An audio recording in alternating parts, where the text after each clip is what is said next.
कथा प्रांगण के मध्य में दूर अंचलों से पधारे हुए भगवान के प्यारे भक्त महानुभावों, स्थानीय भक्तजन, सती सावित्री अनुसुईया गार्गी मांडवी की पावन भूमि को महिमा मंडित गरिमा मंडित बनाने वाली आदर्श माताओं एवं बहनों, देश के कर्णधार पल्लित अर्धपल्लित बच्चों, सर्वप्रथम हम सभी श्रोता बंधु अपने अपने अंतःकरण को पवित्र बनाने के लिए अकारण करुणा करुणालय भक्तवांछा कल्पतरु आनंद सिंधु भक्त हैं प्राण जिनके ऐसे भगवान का बड़े प्रेम के साथ 2 बार नाम संकीर्तन बोले।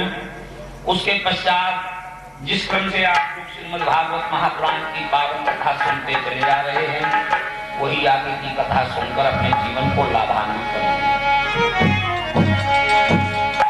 गोविंद हरे गोपाल हरे, जय जय प्रभु दीन दयाल हरे।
प्राप्त करने के बाद जब परमात्मा बड़ी कृपा करता है तो हमें ये मानव शरीर देता है कि जाओ पृथ्वी पर हमारा नाम लेना, अपना कार्य पूरा करो। और अगर यहाँ पर आने के बाद हमने भगवान का नाम न ले पाया तो समझ लीजिए सारा जीवन बेकार ही व्यतीत कर जाएगा। परीक्षित जी, अन्य जितनी योनियां हैं सब भोग योनि है। मानव योनि एक ऐसी है जो कर्म योनि है, जैसा चाहे वैसा कर्म कर सकते। यदि प्रभु का नाम विसारो दे,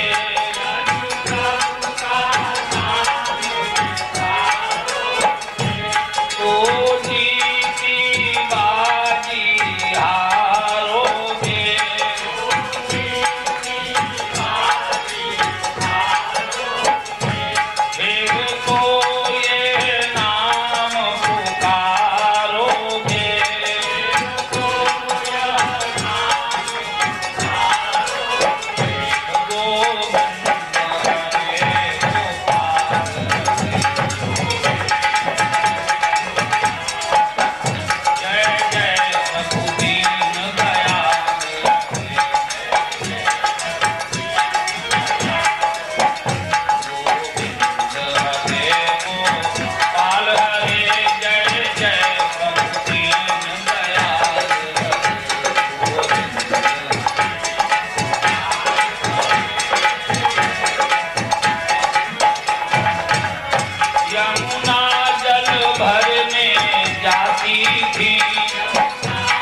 तन्मयता पूर्वक हरिगुण गावत पुलक शरीरा, गदगद गिरा नयन बाहा नीला। यमुना जल भर में जाती थी, मन भावन को न भुलाती थी। अपने प्रभु को न भुलाती थी।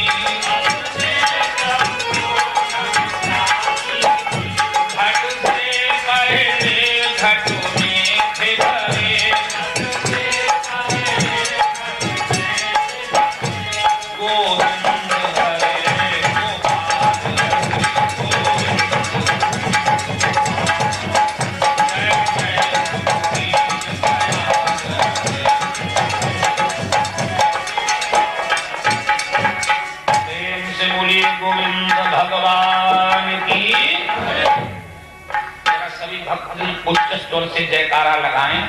भागवत में लिखा है जया शब्दम नमः शब्दम आकाशम परिपूरयेत्। जहां तक जय शब्द और नमः शब्द की ध्वनि जाती है वहां तक के सारे पाप पलायन हो जाते हैं। इसलिए सभी भक्त प्रेम से जयकारा लगाएं।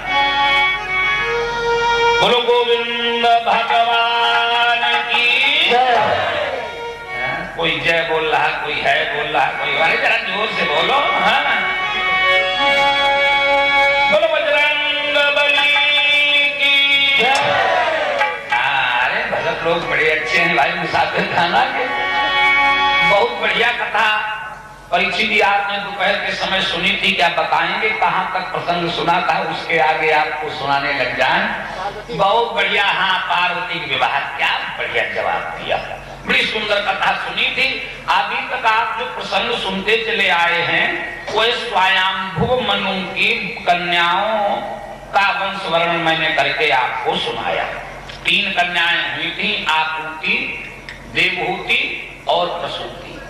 इसी प्रसूति के वंश में मैंने शिव सती चरित्र की पावन कथा, सती इसकी कन्या थी, प्रसूति। हाँ उसी वंश को हमने आगे विस्तार से आपको सुनाया। सज्जनों इनके 2 बालक भी हुए थे। महाराज स्वयंभू मनु ने शत्रुपा के द्वारा 2 बच्चे भी पैदा किए जिनके नाम आए हैं प्रियव्रत, उत्तानपादौ, शतरूपा पते सुतौ। 2 वचन वाक्य की क्रिया लगी। प्रियव्रत उत्तानपादौ। हे राजन परीक्षित, प्रियव्रत और उत्तानपाद नाम के 2 बालक पैदा हुए। प्रियव्रत इतने प्रतापी राजा हुए, इन्होंने अपने रथ पर बैठकर इस पृथ्वी के 7 परिक्रमा लगाए। देखो हर राजा अपने पीछे कुछ न कुछ इतिहास छोड़ गया। नेताजी कम से कम इतना तो हर व्यक्ति को करना चाहिए कि हमारे लड़का नाती तक याद करते रहे कि हमारे परिवार में कोनो ऐसा हुआ है। अब कम से कम अगर इतना कर लें तो मनुष्य होनी तो सबको मिल जाए। कुछ नहीं कर सकते हो तो किसी विद्यार्थी को किसी क्लास की एक पुस्तक की किताबें लेकर दे दो, लाओ कोरे कागज पर लिख दे, मनुष्य फिर बनना पड़ जाएगा। बोलो गोविंद भगवान की। हाँ केवल इतना क्यों, अन्नदानम महादान, संसार में सबसे बड़ा दान जो है अन्न का बताया गया, अन्नदानम महादानम। लेकिन विद्यादान मतः परम, विद्यादान मतः परम, विद्यादान उससे भी बढ़कर है। अन्य क्षणिका तृप्ति, अन्य से, अन्न से तो अन्य तृतीया लगी है, अन्न से जरा देर की तृप्ति होती, लेकिन बंधु विद्या यावत जीवन है, विद्या यावत जीवन। इसलिए विद्यादान के बराबर दुनिया में कोई दान नहीं है। बहुत अच्छी मौका की बात आई, अपने बाबा आदरणीय श्री रामदास तिवारी को बताते चलें।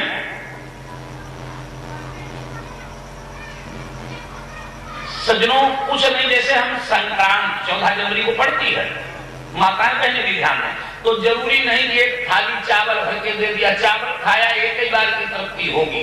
कुछ नहीं आप कर सकते हैं तो एक पत्रा ब्राह्मण को लेकर के अब दान कर दें तो बहुत ही बढ़िया चीज है। वो अकेले में हम भक्त लोगों को बताते हैं, लेकिन यहाँ सब सारग्राही है, इसलिए क्यों उस पंचांग की कमाई ब्राह्मण पूरे साल भर खाता है। तो जितना आपने किया उसका दशमांश तो आपको तुरंत ही मिल जाता पुण्य, और फिर उसका कई करोड़ गुना होकर के मिलता है। इसलिए विद्यादान मतः परम, विद्यादान जो है सबसे बढ़कर के होता है। हर राजा अपने पीछे कुछ न कुछ एक इतिहास छोड़ गया। महाराज प्रियव्रत ने इस रथ पर बैठकर पृथ्वी के 7 परिक्रमा किए, तो उनके रथ के पहियों के जो खांजे बनते गए उनसे 7 समुद्र बन करके तैयार हुए।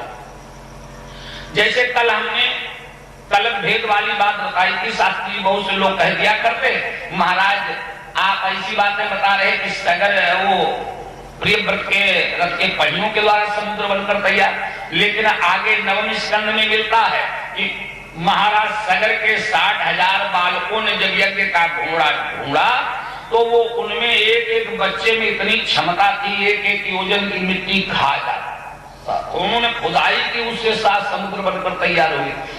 अब यही तो केवल प्रश्नकर्ता में थोड़ा विवेक अगर हो तो फिर वो प्रश्न ही नहीं करे।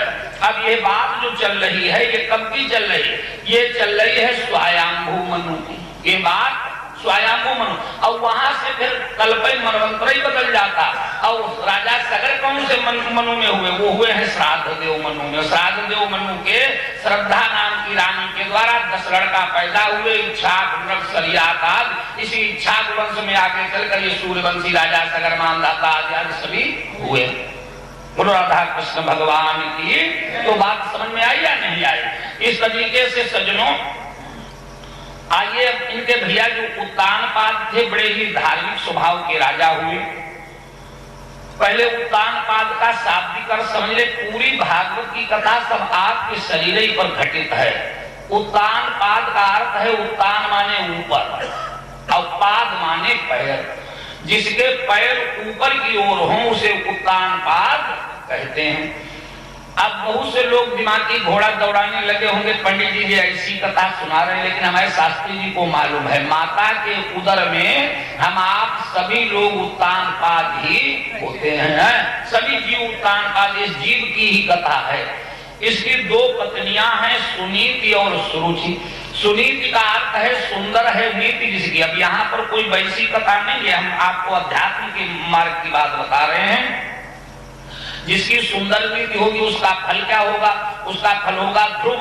ध्रुव का मतलब है जो अटल, यहाँ लड़का लड़का से मतलब नहीं, अटल स्थिर, उसे कहते हैं ध्रुव। और सुरुचि, अगर हम थोड़ा और इसे शब्द विच्छेद कर दें तो सुरुचि का बन जाएगा स्वरुचि। स्वरुचि जो अपनी इच्छाओं में ही बंधे हैं। अब अगर थोड़ा हम और गिराकर कह दें तो बुरा नहीं होगा कि जो अपनी आदतों के गुलाम हैं उनका फल तो उत्तम है। जरा देर के लिए मन लगा कि दारू पीने के लिए मिलती, खूब दिन भर प्लान बनाया कि सतीश भाई के यहाँ भागवत सुनने जाएंगे और संध्या गुजार ले कौआ भाई बोलो है सुरुचि के चक्कर में गिना है, बता है क्या नहीं? अब उसका फल उत्तम है लेकिन उत्तम नाशवान है। वो जरा देर के लिए रात में घंटा 2 घंटा बेहोश पड़े रहे नाली वाली, अब उसके बाद फिर सही जैसे थे वैसे के वैसे सही होना तो परमात्मा की कृपा है। बोलो गोविंद भगवान की। हाँ, तो हर व्यक्ति का कर्तव्य है कि हम सुनीति का सहारा पकड़ करके ऐसे पद की प्राप्ति करें, ध्रुव पद की, जहां जिसे गीता में बताया है। ये भी बड़ी मार्मिक बात है। जब तक आपका पुण्य का कर्म संचित बना रहेगा तब तक परीक्षित जी आपको स्वर्ग तो मिल जाएगा, लेकिन गीता में लिखा छीने पुण्य मृत्यु लोके विसंति, छीने पुण्य मृत्यु लोके विसंति, फिर धक्का मारे गिरा दिए जाओगे। जब वो कार्यकाल उतना पीरियड पूरा हो जाएगा तो जाओ फिर कर्म करो। अब पाप अगर बना रहा तो नरक भोगना पड़ेगा, लेकिन नरक में क्या हमेशा जीत पड़ा रहता ना। जब आपका कर्म फल पूरा हुआ तो वहां से फिर धक्का मार के निकाल दिए जाओगे, भागो फिर कर्म करो जा। अब प्रश्न उठता कि भाई गति कैसे मिल सकती है? और भागवत कथा एक ऐसी है जो मोक्ष प्रदान करने वाला प्यारे ग्रंथ है। हाँ, अब मोक्ष मिलेगा कैसे? श्रुति भगवती कहती है ऋते ज्ञानान न मुक्ति, ऋते ज्ञानान न मुक्ति। जब तक ज्ञान नहीं है तब तक मुक्ति तो हो ही नहीं सकती। भक्ति से बस होत प्रभु, लेकिन मुक्ति